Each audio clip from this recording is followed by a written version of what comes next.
Hello friends, 11 spirituality 11 में मैं अदिति सिंह आपका बहुत बहुत स्वागत करती हूँ। फ्रेंड्स, आज हम कोई रीडिंग नहीं करने वाले हैं, हम एक वीडियो लेकर आए हैं क्योंकि ये चैनल हमने बनाया ही इसलिए है कि यहाँ पे हम आपको आपकी प्रॉब्लम से जुड़े हुए कुछ सॉल्यूशंस दे सकें। ठीक है, रीडिंग तो आप दूसरे वाला चैनल जो हमारा है main channel 4 of wands divine tarot, उस पर आप देख सकते हो जा करके। तो यहाँ पे हम आपको कुछ प्रैक्टिकल सॉल्यूशंस बताते हैं। ठीक है, तो उसके लिए ये रहता है, रीडिंग भी आती है, अगर आप बोलोगे तो रीडिंग भी आएगी। तो यहाँ पे हम आपको तो आज हम बात करने वाले हैं, आज का हमारा टॉपिक रहेगा राहु, क्योंकि कई बार हम कहते रहते हैं राहु, कई बार मैं अपनी रीडिंग्स में जिक्र करती हूँ उस चीज़ का। तो राहु जो होता है, राहु का नंबर होता है 4। अगर आपको 4 नंबर या 4 नंबर के रिपीटिशंस, 4 नंबर के रिपीटिशंस आपको दिख रहे हैं बार बार बार बार, तो ये आपको इंडिकेशन हो सकता है कि राहु की महादशा आपकी चल रही हो। ठीक है, आपकी दशा, अंतरदशा, प्रत्यंतर दशा में कहीं ना कहीं राहु का इन्फ्लुएंस होगा। सेकंड चीज़, अगर आपको लग रहा है कि आपकी ज़िंदगी में आपके काम बनते बनते रह जा रहे हैं, रुकावट आ रही है, बार बार चीज़ों में डिलेज हो रहे हैं, बहुत ज़्यादा डिले हो रहे हैं, चीज़ें बन ही नहीं रही, काम होते होते रह जा रहे हैं, तो भी एक राहु का हो सकता है इन्फ्लुएंस, क्योंकि राहु डिलेज लेकर के आता है। थर्ड साइन हो सकता है कि अगर आपकी लाइफ में आपको लगता है कि आप सोचते बहुत ज़्यादा लगे हो, हर चीज़ को आप ओवर थिंक बहुत ज़्यादा करते हो, बहुत ज़्यादा ओवर थिंकिंग, क्योंकि हेड है ना, तो राहु सोचने पे बहुत है। अगर मतलब कोई चीज़ के बारे में एक बार दिमाग चला किसी चीज़ पे, तो चलता ही चला जाता है उसी तरफ। ठीक है, तो अगर आपको लग रहा है कि आप बहुत ज़्यादा ओवर थिंक करने लगे हो, तो भी ये साइन है इस बात का कि आपका राहु की दशा आपके ऊपर हो सकती है। तो ये कुछ साइन है आपके, डिटेल में नहीं जाएंगे क्योंकि आज हम मेन बात करने वाले हैं, अदरवाइज वीडियो लंबी हो जाएगी, कि राहु के उपाय क्या क्या करें। ठीक है, तो ये राहु के उपाय जो भी हैं तो उनको हम बताएंगे। दूसरी चीज़, क्योंकि ये छाया ग्रह है राहु, और इसकी जो और चीज़ें होती हैं, जैसे आपके अंदर, जैसे मैंने बोला ओवर थिंकिंग आती है, तो जाहिर सी बात है डर लगनी शुरू हो जाती है, या कह सकते हो कि डर लगता है इसलिए ओवर थिंकिंग शुरू हो जाती है। ठीक है, मन से आप काफ़ी कमज़ोर हो जाते हैं, आप मेंटल लेवल पे आपको अपने ऊपर भरोसा नहीं रह जाता, आपका मनोबल बहुत ज़्यादा टूट जाता है, आप चीज़ों के बारे में आप बहुत कन्फ्यूज़ हो जाते हो अपनी लाइफ में लेकर के। एंग्जाइटी आपको होने लगती है, बेचैनी, कैसे निकलें इस प्रॉब्लम से, क्या ही इसका सोल्यूशन होना चाहिए, क्या करें, ये करें, ऐसा करें, वैसा करें, मतलब आप कंफ्यूज रहते हो अपनी ज़िंदगी में बहुत ज़्यादा, वो बहुत बेचैनी, एंग्जाइटी रहती है आपको। रिस्क लेने से आप डरते हो। सपोज आप एक कोई जॉब कर रहे हो, ये कोई रिलेशनशिप है, तो आपको लग रहा है कि वो टॉक्सिक है, जॉब में किसी तरीके का इंक्रीमेंट नहीं हो रहा, कुछ भी आगे बढ़ नहीं रहा, रिलेशनशिप में भी कुछ आगे जाता हुआ दिखाई नहीं दे रहा, बहुत ज़्यादा टॉक्सिसिटी है, सब कुछ ख़राब ही चल रहा है, बट स्टिल आप उन दोनों ही सिचुएशन से अपने आप को बाहर नहीं निकाल पाते।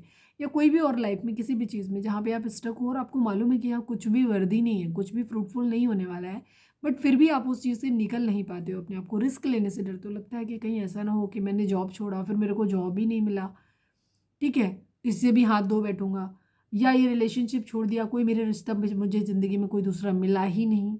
तो आप ये सब सोच के, तो रिस्क लेने से आप अपनी ज़िंदगी में डरते हो, क्योंकि आप मन से बहुत कमज़ोर हो जाते हो। इसलिए बता ही चुकी हूँ कि रुकावटें आपकी लाइफ में बहुत ज़्यादा आएंगी, मतलब काम रुक जाएंगे आपके होते होते। तो अगर ऐसी चीज़ें हैं तो ये राहु का आपका हो सकता है आपका।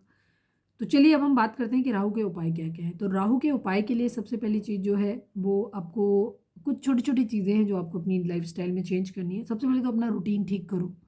ठीक है, समय से उठना, समय से खाना, ये सब चीज़ें आपकी ज़िंदगी में हो तो राहु का सही हो जाता है।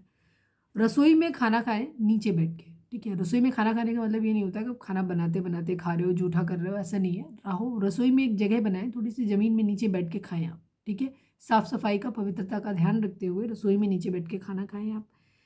बुधवार को जौ होते हैं, ठीक है, बार्ले कहते हैं आई थिंक, क्या बोलते हैं जौ को इंग्लिश में, जो भी बोलते हैं गूगल कर लेना। जौ होते हैं, कैसे होते हैं वो तो मुझे पता है, पूजा वगैरह में यूज़ होते हैं, धान के जैसे दिखते हैं, जैसे चावल होता है ना वैसा कवर्ड वैसा दिखते हैं जौ, लेकिन वो जौ अलग ही होता है। आई थिंक बार्ले बोलते हैं, आई थिंक, मेरे ख्याल से उसको। उसके ऊपर दूध का एक छींटा मारना है आपको, और उसको आपको नदी में प्रवाहित कर देना है, किसी भी बहते हुए जल में, नदी में बेसिकली प्रवाहित कर देना है आपको।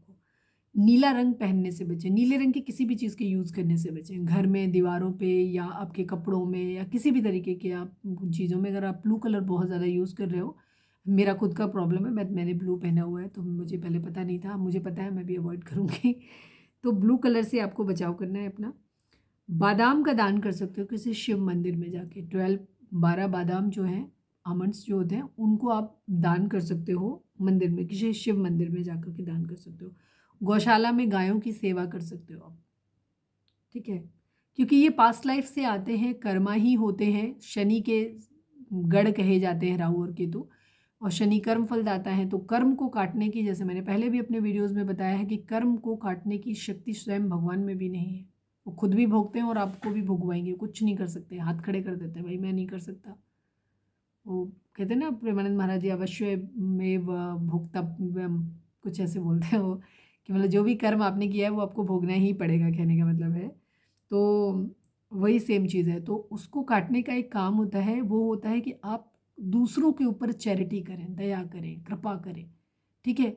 तो उससे आपकी ज़िंदगी में आपका कर्म अच्छा होगा, उनकी ब्लेसिंग्स मिलेंगी, उनकी दुआएं मिलेंगी, तो आपकी ज़िंदगी में कर्मों का प्रभाव जो थोड़ा हद तक है वो कम हो जाएगा। तो चींटियों को आटा खिला सकते हो आप, अपने आटा या चीनी मिला के डाल सकते हो जहाँ पे चींटियाँ हो। कुत्ते को रोटी खिला सकते हो, मछलियों को खाना खिला सकते हो आप, ठीक है। तो गरीबों को दान दे सकते हो, इस तरीके की चीज़ें, मतलब जो भी उनकी ज़रूरत है, मतलब दूसरों को चैरिटी करनी है आपको, और अच्छे भाव से, पूरे दिल से, मन से करनी है आपको, दिखावे के लिए या अपने फ़ायदे के लिए नहीं करनी, दिल से करनी है। सुबह आप तुलसी दल जो होते हैं ना, तुलसी के पत्ते हैं, वो आप खा सकते हो कुछ एक खाली पेट अपने, ठीक है। रूटीन आपको अच्छा रखना है। सफ़ेद चंदन का इत्र लगा सकते हो आप, परफ्यूम लगा सकते हो। इसके अलावा आपको नॉनवेज नहीं खाना है, नॉनवेज वगैरह से अपने बचाव करें, ये तो वैसे भी नहीं खाना चाहिए, क्योंकि जब भी आप अभक्ष्य पदार्थ खाते हो तो आपके अंदर एक तो इनके अंदर ऑलरेडी किसी का मांस आप खा रहे हो, तो वो बहुत गंदी फीलिंग आपके अंदर आती है, पाप लगता है। दूसरी चीज़, आप बहुत ज़्यादा मिर्च मसाले, जब आप तेज तामसी प्रवृत्ति की चीज़ें खाते हो, इनमें प्याज लहसुन का ज़्यादा यूज़ होता है और गरम मसाले वगैरह यूज़ होते हैं, तो इससे क्या होता है कि आपके अंदर एक तामसी प्रवृत्ति बढ़ती है। तो आपके अंदर एक जब आप बहुत ज़्यादा इस तरीके का ऑयली, स्पाइसी और बहुत तामसी प्रवृत्ति वाला जब भी आप खान-पान आपका रहता है, तो आपके अंदर एंगर आएगा, गुस्सा आएगा, तो मन शांति नहीं होगा। मन शांत नहीं होगा तो कभी भी आप कोई डिसीज़न सही से ले नहीं पाओगे। तो आपका आधे तो पंगे आप खुद ही अपनी ज़िंदगी में क्रिएट कर लोगे, सही से सोच भी नहीं पाओगे, मेडिटेशन में ध्यान नहीं लगेगा, आप डिवाइन से कनेक्ट नहीं हो पाओगे, आप एग्रेसिव हो जाओगे बहुत ज़्यादा। तो ये सब चीज़ें होती हैं। तो अपने आप को शांत रखोगे, शांत मन से क्या होता है कि आप सही डिसीजन भी ले पाते हो और आपकी ज़िंदगी में बरकत आती है, चीज़ें सही होती हैं आपकी ज़िंदगी में, ठीक है। मंत्र जाप कर सकते हो। मंत्र जाप में ओम राम राहाबे नमः करके आता है, वो मंत्र आप अपना जाप कर सकते हो। बाकी यूट्यूब पे आप देख सकते हो, वहाँ पे आपको और मंत्र भी मिल जाएंगे। तो इस मंत्र का आप जाप कर सकते हो। कोशिश करें इसको रात को सोने से पहले करें, शाम में करें इस मंत्र का जाप। 5 बार कर सकते हो अपनी सुविधा अनुसार, या फिर जितनी माला कर सकते हो, 108 बार कर सकते हो। सूर्य, चंद्र, मंगल, गुरु को अपना मित्र बनाएं। तो इनके लिए सबसे ज़रूरी होता है कि चंद्र का भी मंत्र होता है, ओम सोम सोमाय नमः, इस मंत्र का आप जाप कर सकते हो, ठीक है। मंगल में आप बजरंगबली बाबा की पूजा कर सकते हो, इससे आपका मंगल अच्छा हो सकता है। लाल चीज़ों का आप दान कर सकते हो, ये भी चीज़ें जैसे गुड़ है, मसूर की दाल है, मतलब लाल रंग की चीज़ें आप दान कर सकते हो। चने की दाल आप दान कर सकते हो, बृहस्पति आपका अच्छा हो जाएगा। और साथ में आप बृहस्पति का ओम ब्रीम बृहस्पतये नमः इस मंत्र का जाप भी कर सकते हो आप। पीले रंग के कपड़े बृहस्पतिवार को, थर्सडे को पहन सकते हो आप। केले में जल चढ़ा सकते हो, ठीक है।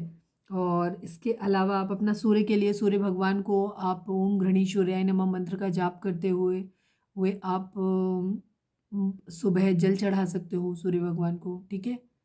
तो काफ़ी सारे लोग, अगर आपको शादी वादी में रुकावट आ रही है तो उस जल में हल्दी मिला के आप सूर्य भगवान को अर्पित कर सकते हो।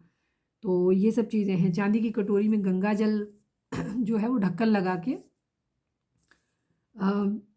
मंदिर में रख सकते हो अपनी कहीं पे भी। तो ये सब चीज़ें हैं आपकी, ये सनातन के लिए हैं। जो लोग आपके क्या नाम अदर दूसरे धर्म से हैं, जैसे अगर आप सपोज आप क्रिश्चियन हो, मुस्लिम हैं, तो आप बाकी की चीज़ें कर सकते हो, ठीक है। बाकी की अपनी चीज़ों को, अपने रूटीन ठीक रखो, आप अपना जो भी है, जो चैरिटी बताई है वो चैरिटी कर सकते हो, नीले रंग से बचाव कर सकते हो, ठीक है।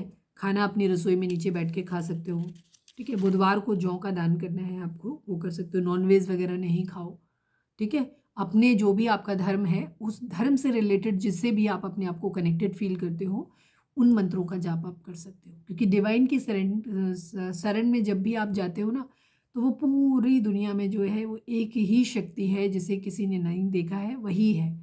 तो चाहे जिस रास्ते से आओ, ये सारे रास्ते जो है ना वहीं मिलते, वहीं पे आकर के।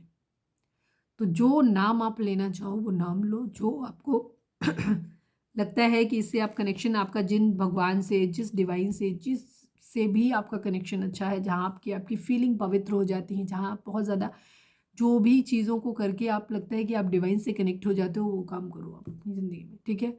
और ये सब चीज़ें करो, डिवाइन को सरेंडर करो, अपने आप को पूर्ण रूप से समर्पित कर दो डिवाइन को, जो भी है, ठीक है। चाहे आप किसी भी धर्म से संबंधित हों, अपने डिवाइन से ये कह दो कि मैंने हाथ उठा के पूरी तरीके से कह दो कि मैंने संपूर्ण रूप से आपको समर्पित कर दिया, आप जो चाहे मेरे जीवन का निर्णय लें।